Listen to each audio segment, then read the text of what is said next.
Hi friends, welcome to my channel.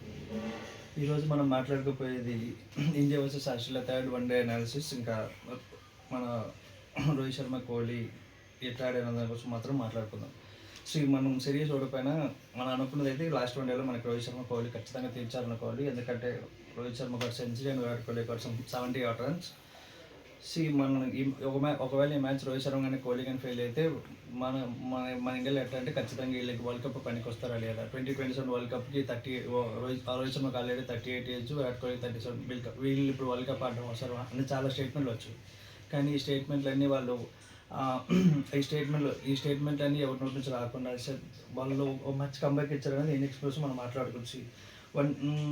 ఈ third one day గురించి మాట్లాడుకోవాలంటే ఫస్ట్ ఆఫ్ ఆల్ ముందుగానే చెప్పండి, ఇది ఒక బ్యాటింగ్ ఫ్రెండ్లీ వికెట్. అట్లనే ఆస్ట్రేలియా కూడా అలా స్టార్ట్ చేసినారు. ఫస్ట్ 5 overs చిన్నగా ఆడకుండా నెక్స్ట్ 5 overs అనేది వాళ్ళు స్కోరింగ్ రేట్ అనేది చాలా ఫాస్ట్గా వచ్చింది. దాని తర్వాత అక్షర్ పటేల్ ఫస్ట్ బ్రేక్ ఇచ్చాడు మిచెల్ మార్క్స్తో. సో అక్షర్ పటేల్ కూడా ఈ సిరీస్లో మనకు యాక్చువల్లీ చాలా మంచి బ్యాటింగ్ ఇంకా బౌలింగ్ కూడా చేశాడు. మన మ్యాచ్లో మాట్లాడుకోవాల్సిన హర్షద్ రాణా కూడా బాగానే బౌలింగ్ చేశాడు. 10 overs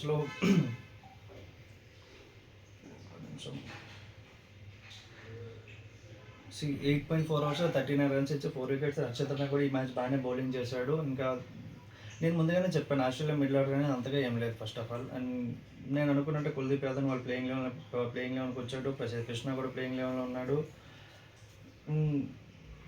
ఈ మ్యాచ్లో మన బౌలింగ్ కూడా చాలా బాగా చేసుకున్నాం, బాగానే ప్రదర్శన చేసినాం. మనం సెకండ్ ఇన్నింగ్స్ గురించి మాట్లాడుకుంటే శుభ్మన్ గిల్ కూడా మంచి స్టార్ట్ వచ్చింది. కానీ ఎప్పట్లోనే మళ్ళీ శుభ్మన్ గిల్ ఫెయిల్ అయితేనే వస్తున్నాడు 1 daysలో. So he need to pick up. ఎందుకంటే 2027 వరల్డ్ కప్ మన సౌత్ ఆఫ్రికా జరగబోతుంది కాబట్టి అది కూడా మోస్ట్ స్విమ్మింగ్ కండిషన్స్ కాబట్టి ఇంకా ఎక్స్ట్రా బౌన్స్ కూడా ఉంటుంది. కాబట్టి శుభ్మన్ గిల్ కాస్త టైం స్పెండ్ చేసి ఆ పిచ్చర్ మీద ఆడాలని అనుకుంటున్నాం. మనం ఇప్పుడు రోహిత్ శర్మ గురించి మాట్లాడాలి. Rohit Sharma extraordinary century. ఇది రోహిత్ శర్మకి, విరాట్ కోహ్లీకి ఇదే ఆస్ట్రేలియా గ్రౌండ్ మ్యాక్స్ ఇదే వాళ్ళ లాస్ట్ ఇన్నింగ్స్ కాబట్టి ఐ థింక్ ఆస్ట్రేలియా గ్రౌండ్కి ఇది ఒక పెద్ద మనీ ఫిస్ట్ మ్యాచ్ అనుకోవచ్చు. ఎందుకంటే రోహిత్ శర్మ బ్యాట్ నుంచి 120 runs వచ్చినాయి, విరాట్ కోహ్లీ బ్యాట్ నుంచి 74 runs వచ్చినాయి. And Virat Kohli first time తీసుకున్నప్పుడు కూడా ఆస్ట్రేలియా గ్రౌండ్స్ ఎంత సెలబ్రేట్ చేసుకున్నారో కూడా తెలుసు. అది విరాట్ కోహ్లీ తన స్టాండర్డ్ సెట్ చేసుకుంది. సో రోహిత్ శర్మ అండ్ విరాట్ కోహ్లీ ఇంతకన్నా వాళ్ళ కోసం గేమ్ మాట్లాడుకున్నాం. వాళ్ళు ఆల్రెడీ మన ఇండియా కోసం ఇప్పటికీ 15+ years నుంచి వాళ్ళు ఆల్రెడీ సర్వ్ చేస్తూనే ఉన్నారు. ఈ టైం మా 2027 వరల్డ్ కప్లో రోహిత్ శర్మ, విరాట్ కోహ్లీ మనకు ఖచ్చితంగా వస్తుంది. ఎందుకంటే అది సౌత్ ఆఫ్రికా జరగబోతుంది. విత్ ఆల్రెడీ మనందరం జూనియర్ ప్లేయర్స్ వెళ్తున్నాం.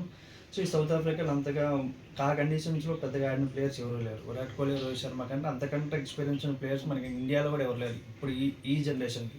సో రోహిత్ శర్మ, విరాట్ కోహ్లీ ఇట్లాగే ఆడాలని నేను అనుకుంటున్నా. సో ఇదే బ్యాటింగ్ అనేది మన 2027 వరల్డ్ కప్ సౌత్ ఆఫ్రికాలో జరిగితే మనం 2027 మ్యాక్స్ వీళ్ళిద్దరు కానీ బాగా పర్ఫామ్ చేస్తే గెలుస్తాం అనుకుంటున్నాం. సో ఇదే నా రివ్యూ. మీకు వీడియో కానీ నచ్చినట్టుంటే ఖచ్చితంగా సబ్స్క్రైబ్ చేయండి, షేర్ చేయండి, లైక్ కూడా కొట్టండి. Thank you.